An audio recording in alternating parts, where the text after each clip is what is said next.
nuestros abuelos, presentamos Añoranza de mi tierra, Añoranza de mi tierra, un programa que nos traslada a aquellas hermosas épocas de oro, en la que crecimos alegres, orgullosos de nuestra patria, nuestra gente, nuestra vieja Cartago. Tierra bendita por Dios, tierra forjada con sangre y con el pudor de nuestros ancestros.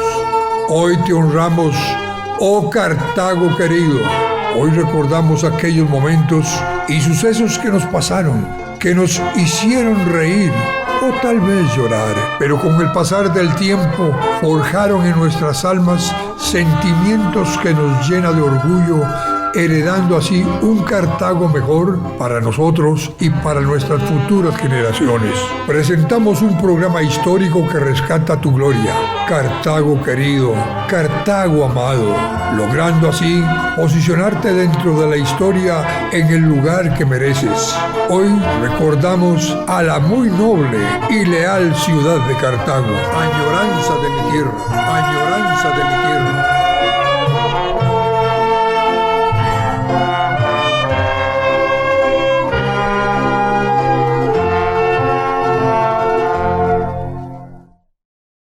Historiador cartaginés también nos acompañan en esta noche y vamos a tener este conversatorio con ellos referente a la Puebla de los Partos y el enfoque de la parte afrocaribeña. Me recuerda, bueno, a ver cómo es el tema. Sí. Un enfoque a la identidad, es un enfoque a la identidad de los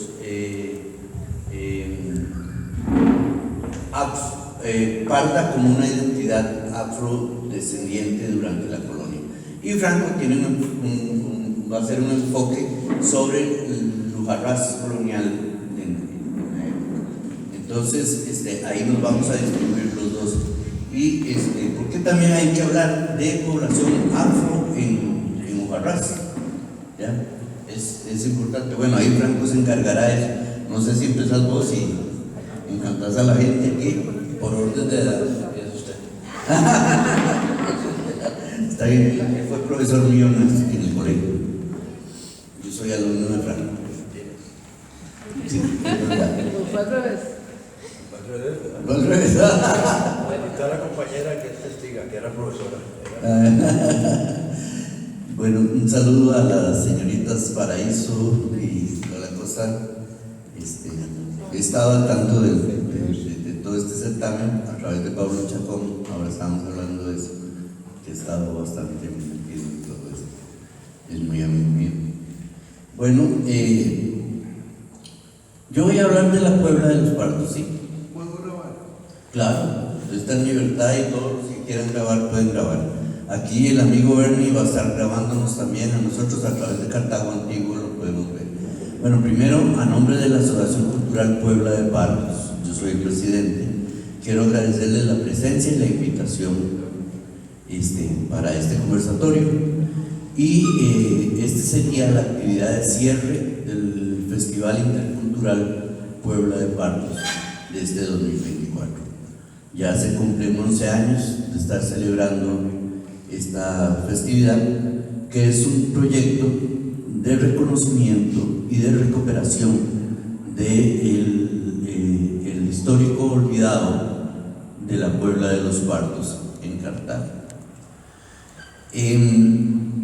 Hablar de la Puebla de los Partos, hace un rato estábamos hablando con los que ya se encontraban aquí de esos y sus orígenes. Tenemos que remontarnos a periodo que va más o menos en 1629 a 1650. En ese periodo estamos en el periodo del auge del cacao en Costa Rica. Costa Rica llega a ser el 7º productor mundial de cacao. El primero yo creo que era Brasil. Se maneja un mercado de riqueza que nos permite tener una condición un poco diferente a la que aprendimos en escuelas y colegios sobre la historia de Costa Rica.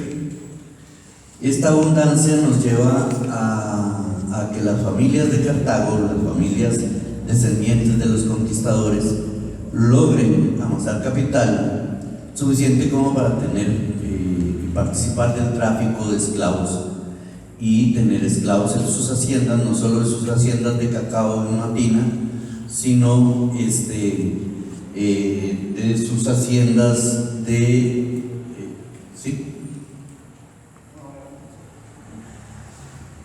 A ellos, de sus haciendas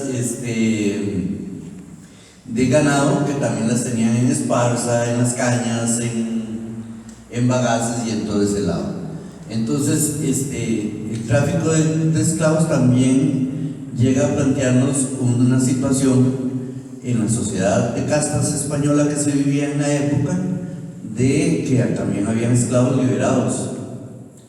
Según Rina Cáceres, la ex catedrática y ahora profesora emérita de la UCER, de la Cátedra de Historia de África y el Caribe, en su primera publicación sobre la Puebla de los Pardos, mucha de esta gente probablemente llegó a Cartago siendo ya libres, provenientes algunos del lado de Nicoya, otros de Portobelo en Panamá, y de otros lados llegan a Cartago y se establecen ahí. Pero también muchos son descendientes de esclavos que lograron su liberación de alguna forma, ya sea por comprarla a ellos o porque su amo les da la libertad. Toda esta gente no puede vivir en el centro del casco de la ciudad porque es una sociedad de castas, hay una división real, entonces deambulan en los alrededores en lo que se llamaba la Gotera, que es ese espacio que divide el paraíso de Cartago. La Gotera, como la gotera que cae la gotera era el nombre que se le daba a estas tierras porque eran sumamente pantanosas, había muchas nacientes de agua, había todos los desagües de la ciudad también iban a dar ahí, etcétera. Es el territorio que va desde 500 metros al norte de la Basílica de los Ángeles, donde está la Cruz de Caravaca aproximadamente, hasta Aguacaliente, teniendo por límite del lado oriental al río Toyores, y del lado de Cartago el límite era la calle que pasa por detrás, actualmente por detrás de los tribunales de justicia, hasta llegar a Aguacaliente. Pues, o sea, es una extensión bastante grande, comprende todo donde está el campus del TEC ahora, etcétera, ¿no? Esa extensión, bueno, en ese espacio, el padre Baltasar de Grado, que es muy importante nombrarlo, que es un curita, es el primer cura, que es una persona nacida o criollo, nacido en esta tierra, que logra el sacerdocio. Baltasar de Grado es el que empieza a tratar de organizar esa población afrodescendiente libre que andaba deambulando por los alrededores de Cartago en un solo poblado, de acuerdo a lo que la corona manda, ¿ya?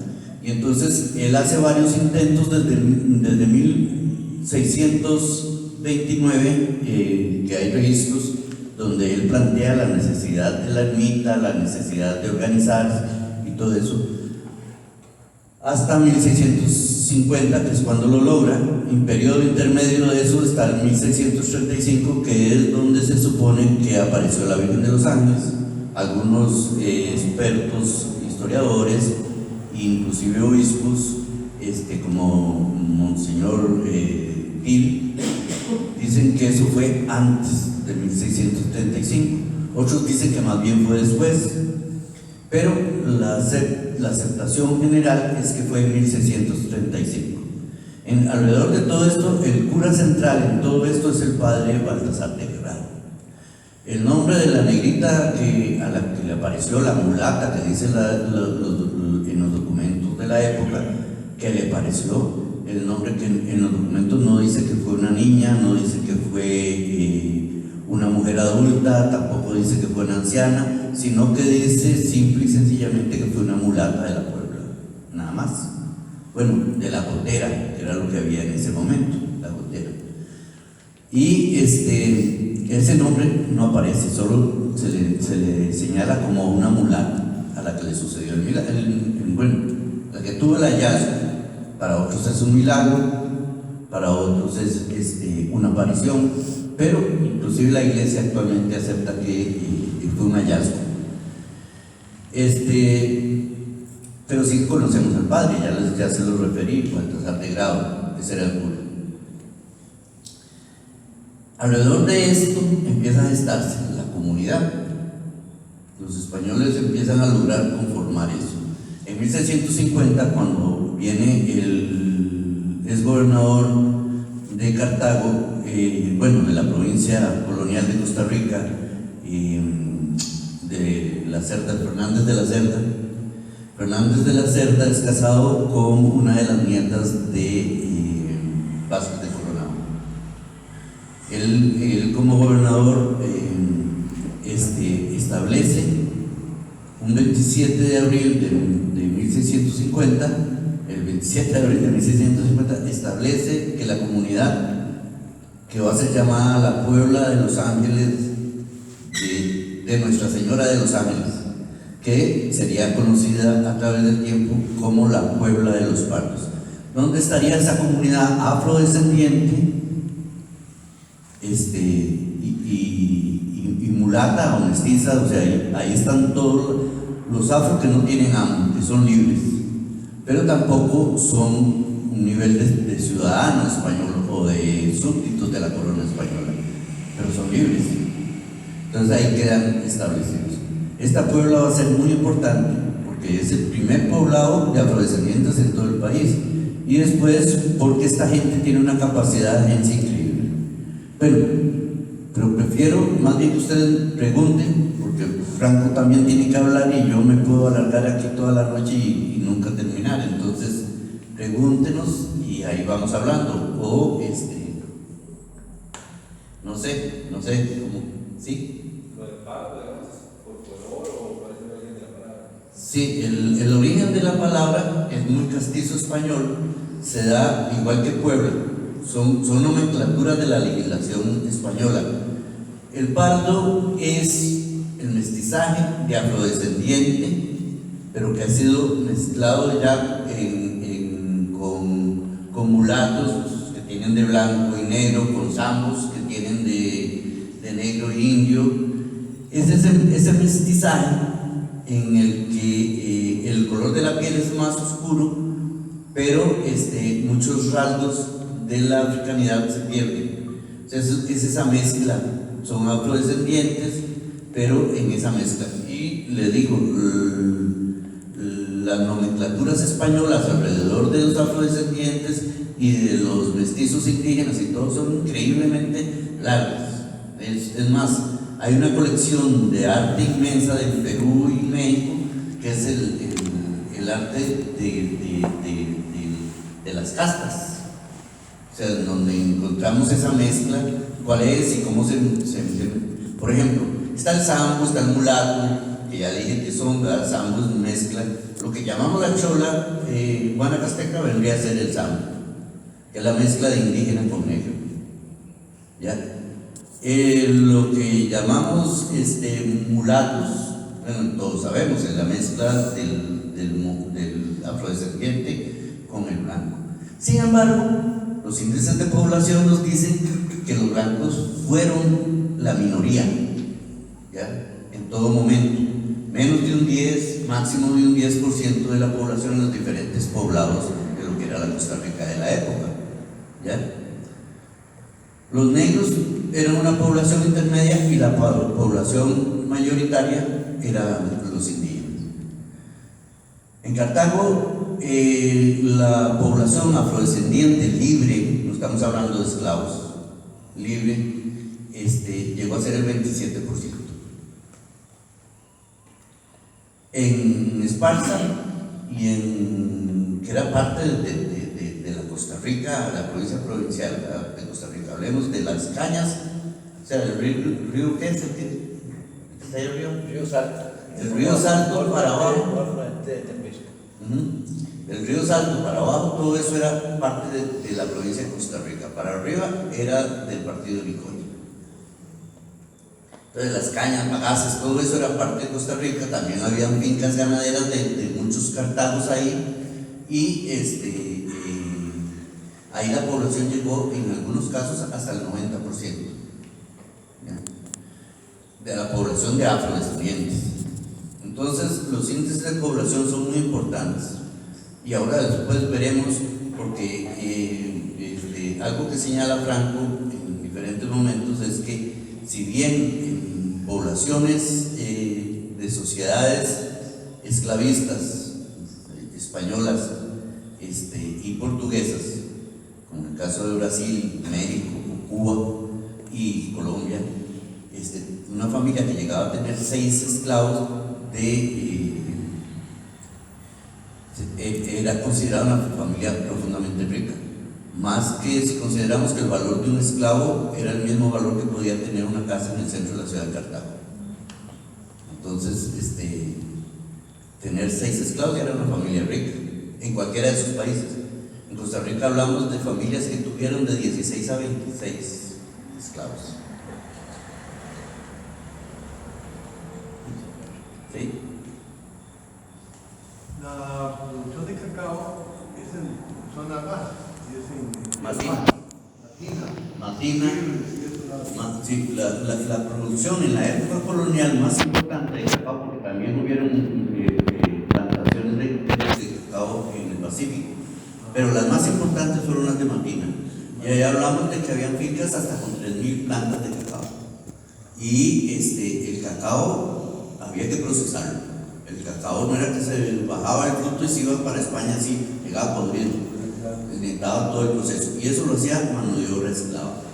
Y ahí las relaciones entre esclavos, amos y intermediarios, que eran los partos libres de Cartago, es todo un universo a conocer. Y veremos que muchos de esos esclavos llegaron a tener poder económico, esclavos ahí en Matina y todo, porque ellos también participaban del tráfico de contrabando que se hacía con los piratas y con los misquitos. Y también tenían sus producciones, entonces el amo les daba ciertas libertades, porque el amo blanco de Cartago no quería ir allá, le pegaban la malaria y todo eso. Entonces era un estado de esclavitud, es único en el mundo, yo creo, ¿verdad, Franco? Con dueños ausentes. Con dueños ausentes. Y muchos de ellos se casaron, aunque porque ahí están los datos de investigación, se casaron con mujeres libres. Con mujeres libres. Españoles bajos, o sea, en estado de miseria, llaman españoles bajos, mulatas libres, pero con mujeres libres, para que su descendencia no fuera esclava. Y de esos mulatos, que todas esas historias se recogen porque están ahí en los archivos, descienden muchas de las familias costarricenses. Muchas de las familias costarricenses actuales que ni idea tienen de su ascendencia africana, pero sí.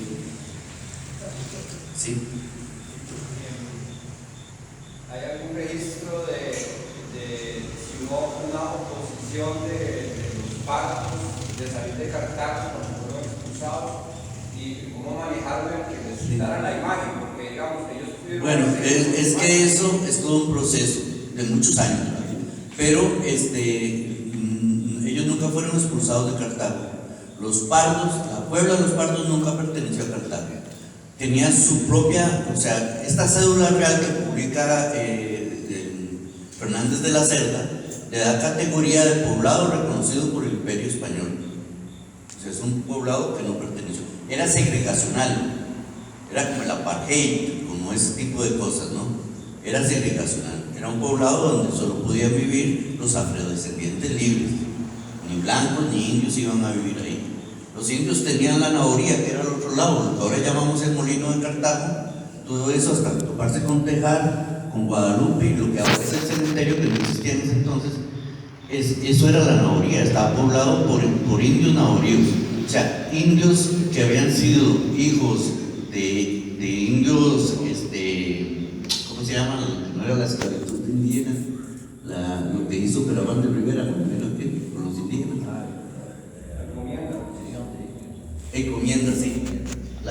encomiendas, los indios nacidos de indios encomendados, que no conocen su lengua original, que no conocen sus costumbres, ni nada de eso, son cristianizados desde que nacen, conocen el bautismo y pagan impuestos, se convierten en indios naboríos. En Cartago funcionó la única naboría que funcionó en Costa Rica, porque en otros lugares españoles sí existieron. La naboría de Cartago era lo que ahora entendemos como el barrio molino. En su totalidad llegaba hasta Tejar. Es más, la fábrica de tejas que funcionaba en los límites de la naboría, el Cabildo de Cartago se lo daba por un periodo de 5 años al español que mejor ofertara, y se lo daba con determinado número de indios que iban a trabajar en esa fábrica de tejas y ladrillos. Entonces, porque así funcionaba. Entiendan que era una sociedad de castas. La Costa Rica de esa época, hay que romper el romanticismo de pensar que era una Costa Rica pobre donde el gobernador salía a sembrar su parcelita porque si no, no tenía que comer y todo eso. Eso es un cuento que nunca existió. Era una Costa Rica donde hubo un flujo de riqueza, donde hubo condiciones muy adversas, es cierto, y donde hubo una serie de circunstancias relacionadas con el Franco. La palabra. Bueno, buenas noches. Buenas noches. Estimables señoritas, como que está la reina también y 3 candidatas para el próximo periodo. Yo estaba hablando ahí, las 3 tienen que dar. No hay dónde escoger, ¿verdad? Definitivamente. Son muy lindas las 3. Bueno, yo quería hablar de Ujarrás. Pero la locura mía es Ujarrás. Es una maravilla lo que pasó en Ujarrás. Voy a ir un poquito a hablar de los negros. Porque como cuando estaba yo en el colegio, siglo XV, siglo XVI, por ahí, a uno le enseñaban que los únicos negros que había en Costa Rica eran los que habían venido a la construcción del ferrocarril. Pero son negros transculturados, son negros que estuvieron en cultura inglesa en Jamaica, ¿verdad? O en otras Antillas, y estos negros ya venían con sus religiones diferentes a la nuestra mayoritaria, por ejemplo, y con costumbres totalmente diferentes, y el propio idioma que hablaban ya lo habían perdido, ¿no? Estamos hablando de los negros coloniales, que es lo que le ha costado mucho a la gente, sobre todo al Ministerio de Educación. Lo que más le ha costado es que Costa Rica tuvo esclavitud, que Costa Rica era una sociedad de castas, y que el negro nuestro es un negro interesantísimo, porque es un negro que lo capturaban en los alrededores del Golfo de Guinea, se lo traían y los desembarcaban en Cartagena de Indias, y de Cartagena de Indias venían directamente a Panamá o a Costa Rica o Perú y a Colombia. Es decir, eran negros que venían, como le llamaban ellos, eran negros bozales, ¿verdad? Así, negros que inclusive eran de muchas tribus para que entre ellos no se entendieran y no pudieran levantarse contra el Imperio Español. El Imperio Español tenía 2 clases de ciudades nada más: las ciudades de los españoles, con sus divisiones de castas también, ¿verdad? Y las ciudades indígenas, o pueblos indígenas. El negro no, el negro tuvo una división que no podían estar ni con los indios ni con los españoles, porque el miedo que tenían ellos era que los negros se hicieran una mancuerna con los indios y se levantaran contra el Imperio Español, ¿verdad? Es más, les prohibían comerciar inclusive entre los negros llegados de África y los indígenas. Entonces, ese es el negro que estamos hablando nosotros, el negro, llamémosle así, de una gran pureza de África, un negro, y que venía con muchísimas costumbres diferentes y con muchísimos idiomas diferentes. Vinieron a aprender el español aquí. Cartago era una ciudad de castas, como dijo un compañero, se dividía en 3 Cartagos, donde estaban los hijos de algo, que los demás no fueran de nada, ¿verdad?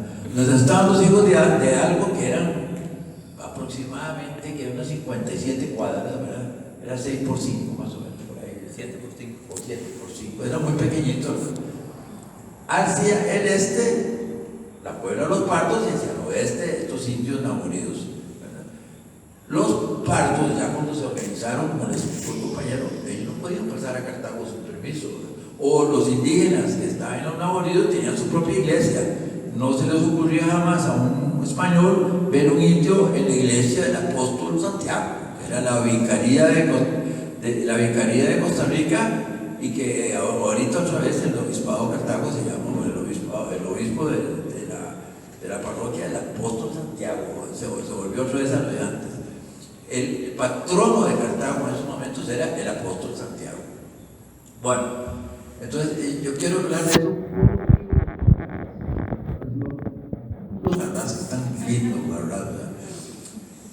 Hujarrás llegó a tener una importancia enorme porque los españoles conquistadores, los primeros conquistadores de Costa Rica, no les fue posible entrar por el Atlántico.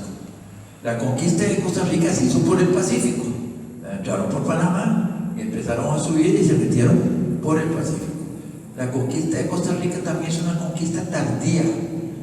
1563, a Cartago, ya, qué sé yo, Granada, Nicaragua, ya habían hijos de españoles. Muchos granadinos que venían eran nicaragüenses, ya eran hijos de españoles nacidos en Nicaragua.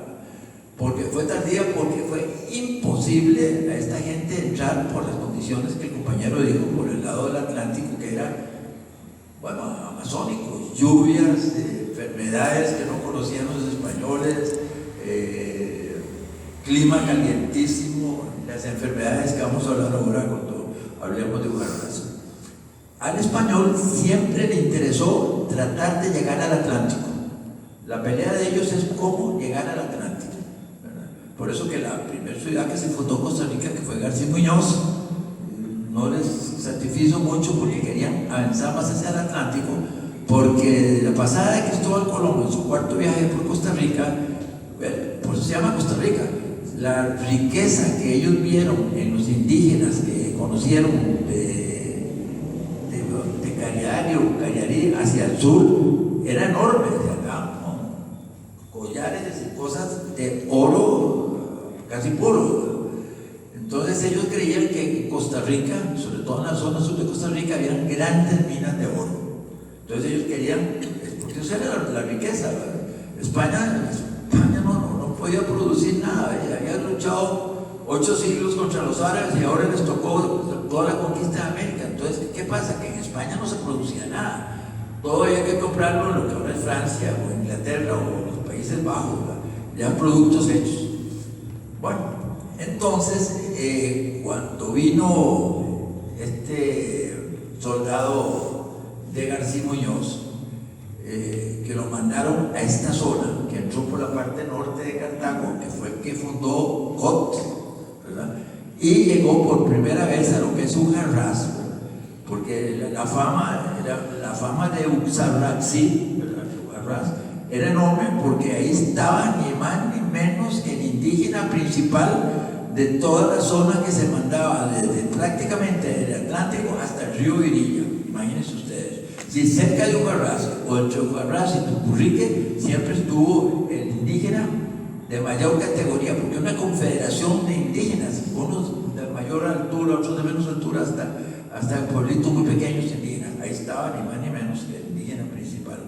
Cuando llegaron a Hujarrás y que pasaron también a Orosi, se quedaron maravillados. Imagínense ustedes Hujarrás, todos ustedes, ¿quién no conoce Hujarrás del Paraíso? Hujarrás es de una tierra fabulosa, todo es producto de tierra que han dejado los ríos, hay que hablar de los ríos, el río que llamamos ahora Navarro y el río Grande de Orosi, que se juntan y forman ahí el reventazón, ¿verdad? Que ese reventazón fue un problema terrible porque el reventazón ha desembocado por todos lados de la costa atlántica. Tenemos el problema de la costa atlántica que en aquellos tiempos, y todavía, un río desembocaba a un lado, un momento a otro se venía una creciente y el río cogió para otro lado y se juntaba. Ahora este río Reventazón, que era antes el río Suelo, ahora se juntó con el río Jiménez y resulta que desemboca es el río Jiménez y no el río Reventazón. Más de una vez ha pasado cuando hacían carreteras que ponían un puente a un lado, terminaban el puente y el río se iba por otro lado. Era una zona sumamente difícil. Entonces, cuando vino este señor de Cote, se dio cuenta que el lugar predilecto para poder formar una población, para avanzar hacia el Atlántico, porque el Atlántico para acá fue un fracaso, fue Cartago. Por eso que pasan a Cartago. Y cuando viene esta gente y se encuentra con Ugarrás va a ser muchísimo más importante, porque Ugarrás va a ser el puerto de entrada para Costa Rica. Ugarrás es un puerto, en sentido estricto, como hacen los españoles. El puerto no es el que está a la orilla del mar, sino el puerto está en donde se entra para distribuir o absorber productos de venta o lo que sea. Entonces ahí viene la gran astucia de los uxarraxinos, como que es difícil decirle a esta gente de Ugarrás. En Ugarrás se va a instalar este puerto y va a ser la entrada lógica hacia el Atlántico, pero no solo la entrada lógica hacia el Atlántico, va a ser también la entrada lógica hacia Talamanca, porque hay que traer indios para que trabajaran aquí en el centro de la provincia de Costa Rica. Entonces, Ugarrás va a ser de un desarrollo terrible, porque ahí salían dos grandes caminos: el camino real, que se iba por Santiago, Juan Viñas y toda esta zona, y el camino tierra adentro, que llegaba a un punto X, no está muy bien determinado, y ahí cogía hacia el sur para entrar la cuestión indígena. Y Ugarrás, imagínense ustedes, con una tierra prominente, se convierte, en lugar de contacto con el Atlántico, se convierte también en lugar de proveer productos a Cartago. En Ugarrás llegó un momento que había 4 o 5 trapiches. Para esa época era una cosa enorme, ¿verdad? Y producían tabaco. El tabaco que después se siembra en el norte de Cartago, y en Chicagres, un tabaco que se llama Chicagres. Creo que todavía en Nicaragua lo siembran, el famoso Chicagres. Son tabacos sumamente ácidos, muy buenos para mascar, no malos para fumar. Tabaco, y verdaderamente es un punto no solo desde el vista de contacto comercial, sino un punto de vista también de producción para Cartago. A 15, 16 kilómetros de Cartago quedaba fabuloso para absorber esos productos. Pero aquí viene lo interesante. Como dijo el compañero, comprar un producto español aquí, que no era español, porque venía o de Inglaterra o de Francia o de los que hoy llamamos Países Bajos o Holanda, no sé, de esa zona, que eran los que estaban produciendo productos terminados, y llegar a Cartago era algo difícil. Cartago era la última ciudad por el sur del Reino de Nueva España. Después de Cartago, nada. Imagínense ustedes, era lo último, de lo último, ¿verdad? Entonces, fabuloso para contrabandear, maravilloso por los cartagos, y la gente de Ugarrás somos buenísimos para contrabandear y no pagar impuestos. Todavía somos excelentes en eso, ¿verdad? A nosotros nos duele mucho, ¿verdad? Que nos quiten eso. ¿Por qué? Porque van a tener esa mentalidad de comercio fabuloso. Imagínense ustedes, si un producto de España, que ya viene de Francia o Inglaterra, llega a Cartago o Ugarrás a venderse, imagínense la vuelta que tiene que dar. Imagínense Sevilla, La Habana, Veracruz, México, va bajando todo. Cada pase de esto es un comerciante. Cada comerciante le mete un poco más. Ustedes saben cómo son los comerciantes, ¿verdad? Y llega alguno aquí, magnífico, no va a comerciar para perder. Cuando llegaba ese producto, que valía 1 en España, aquí valía 10 o 15, ¿verdad? Entonces, imagínense ustedes la maravilla de la gente de Cartago, sobre todo la gente de Ugarrás. Vamos a ir al Atlántico, y ahí vamos a comerciar con los ingleses y con los franceses, porque esos vienen directos de los lugares que se producen. Y hagamos lo inverso, comprémoslo nosotros hierro, porque sobre todo el hierro es lo que más se conseguía para labrar y todas esas cosas, ¿verdad? Hasta vino, inclusive. Lo comprábamos a los ingleses o a los franceses, que eran los piratas que más llegaban, lo traíamos a Ugarrás, y aquí de Ugarrás lo mandábamos en mula para Cartago y lo vendíamos a Panamá de contrabando. Pero comprábamos baratísimas las cosas, ¿verdad? Y lo pasábamos por encima sobre todo los curas. Sobre todo los curas estaban muy metidos en esta cuestión del contrabando, porque los sacerdotes no pagaban impuestos en esos momentos, entonces era lógico, ¿verdad? Entonces Ugarrás se convierte en un lugar de comercio, ¿verdad? De de traer indígenas de Talamanca, del contacto con el comercio con los piratas en Matina. Y además, como dijo el compañero, se va a desarrollar en una época muy importante, porque no hay nada más sabroso que el chocolate y el cacao, ¿verdad? Las plantaciones de cacao tienen el lugar más excelente. Todavía el cacao que nosotros vendemos, que lo procesan en Holanda y en otros lados, el cacao de Costa Rica es una maravilla, una calidad increíble. Entonces empezamos a desarrollar el cacao. Los indígenas eran un problema, porque poníamos indígenas, se los robaban los jamaiquinos, se los llevaban al revés, se los llevaban a los indígenas de esclavos a Jamaica, imagínense ustedes. Entonces empezamos a desarrollar hasta la propia Cofradía de la Virgen de los Ángeles tenía fincas. Ahí las fincas no se medían por terreno, se medían por cantidad de árboles de cacao, ¿no? Según la cantidad de árboles de cacao, así era la poderosa la finca. Y como la mano de obra indígena no nos servía, entonces estos negros o estos mulatos y demás que nosotros llamamos los famosos partos, que eran libres, va a ser fabuloso para que vayan a trabajar allá, pero también iban a trabajar negros esclavos. Por eso les decía hacer algo rarísimo, que eran esclavos en Matina trabajando con los dueños ausentes, porque los dueños que eran los capitalistas, por decirles un nombre en Cartago, iban nada más cuando habían grandes ferias de barcos ingleses o franceses que llegaban, o para la época de traer cacao.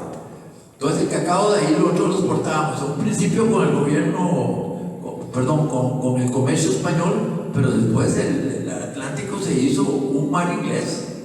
Ya los españoles no podían entrar en un mar inglés dominado por los ingleses, y casi toda la costa de Centroamérica por los ambos mosquitos que eran una mezcla de negro con indígena. Entonces la labor, imagínense ustedes la labor tan importante que tenía Ujarrás, una labor importantísima. Si me preguntan que por qué lo pasaron por acá, ustedes saben la cantidad de cosas que pasaron, ¿verdad? Sobre todo, intento sacar un articulito muy chiquitito, sobre todo las enfermedades. Hasta Ujarrás, que creo que está a 1000 metros sobre el nivel del mar, y que es la entrada natural hacia el Atlántico. Por algo la línea de ferrocarril se hizo a la par del río, por Ujarrás hasta llegar a Limón. Ahí llegaban muchos los zancudos y los moscos y todas estas cosas, y con el paludismo y todas esas chingongubias que hay, ¿verdad? De todos los moscos habidos y por haber, ¿verdad? No lo conocían los españoles, y los españoles no aguantaban eso, no tenían la fortaleza que sí tenían la otra gente que había vivido muchísimo tiempo en eso. Y los españoles se morían como moscas. En el caso de Ujarrás, el español fue mínimo el que evitó, porque la gente, los hombres sobre todo se morían muy rápido, ¿verdad? Más rápido que las mujeres. Y bueno, y una mujer, una mala suegra no se muere nunca, ¿verdad? Entonces las mujeres era mayor cantidad de mujeres, y ahí empezó esta mezcla interesantísima entre indígena, pardo y español. Y van a ver que ustedes ven en las estadísticas que se dan, las pocas censos que se hicieron en Ujarrás, los blancos o los españoles eran muy pequeños. Entonces yo quiero decirles que Costa Rica no es como nos enseñaron a nosotros, que en tiempo de la colonia todo el mundo era igualitamente pobre, que esto era una maravilla. No, aquí robaban, había incestos, ladrones, hurtos, robaban el ganado, había ricos, había pobres, y después era una sociedad esclavista, es decir, como esclavos, que se vendían esclavos legalmente y se vendían también ilegalmente.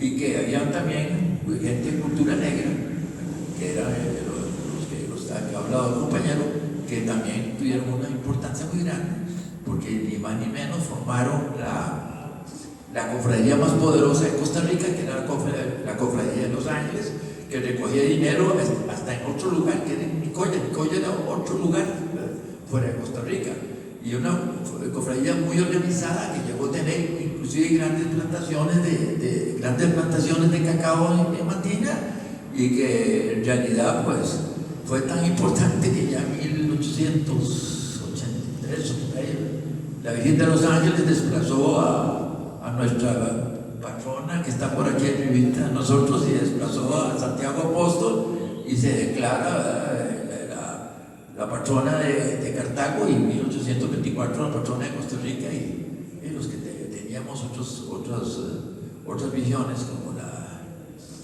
Virgencita Blanca Inmaculada que tenemos aquí, el apóstol Santiago, pues se quedaron atrás definitivamente. Muchas gracias, muy rápido, disculpen.